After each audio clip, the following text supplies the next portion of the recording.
बारामती लोकसभा मतदारसंघात सुप्रिया सुळे विरुद्ध सुनेत्रा पवार ही संभाव्य लढत पाहता शरद पवारांनी स्वतः बारामती लोकसभा मतदारसंघात लक्ष घालायचं ठरवलंय। मंगळवारी सकाळी 11 वाजता पुण्यातल्या निसर्ग मंगल कार्यालयात शरद पवारांनी बारामती लोकसभा मतदारसंघात येणाऱ्या 6 विधानसभा मतदारसंघातल्या पदाधिकाऱ्यांची बैठक बोलावली आहे।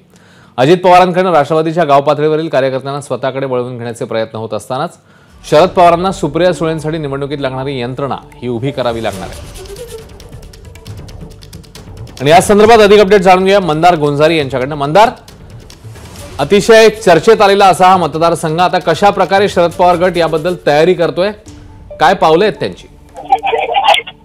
शरद पवार स्वतः या बारामती लोकसभा मतदारसंघाच्या निवडणुकीमध्ये लक्ष घालताना दिसत आहेत आणि त्यासाठी पुण्यातील निसर्ग मंगल कार्यालयामध्ये उद्या एका बैठकीचं आयोजन करण्यात आलंय, ज्यामध्ये बारामती लोकसभा मतदारसंघाच्या अंतर्गत येणारे बारामती, इंदापूर, दौंड, पुरंदर, खडकवासला आणि भोरवेल्ला या 6 विधानसभा मतदारसंघांच्या पदाधिकाऱ्यांना बोलावण्यात आलेलं आहे। कारण राष्ट्रवादी एकसंध असताना अजित पवार या मतदारसंघावरती नजर ठेवून असायचे किंवा मतदारसंघामध्ये आपलं वर्चस्व राहील यासाठी काम करायचे। मात्र आता अजित पवारांनीच त्यांच्या पत्नीला सुप्रिया सुळेंच्या विरोधामध्ये निवडणुकीसाठी उभं करायचं ठरवल्यामुळे एक नवी फळी सुप्रिया सुळेंना आणि पर्यायाने शरद पवारांना उभी करावी लागणार आहे।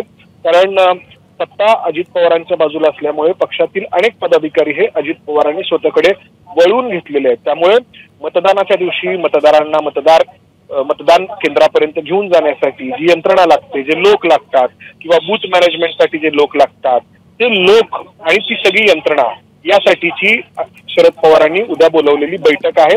या बैठकीत शरद पवार कसा तोडगा काढतात, अजित पवारांना कसा शोध येतात याकडे सगळ्यांचं लक्ष असणार आहे। अश्विन, मंदार, धन्यवाद या माहितीबद्दल। एबीपी माझा, उघडा डोळे बघा नीट।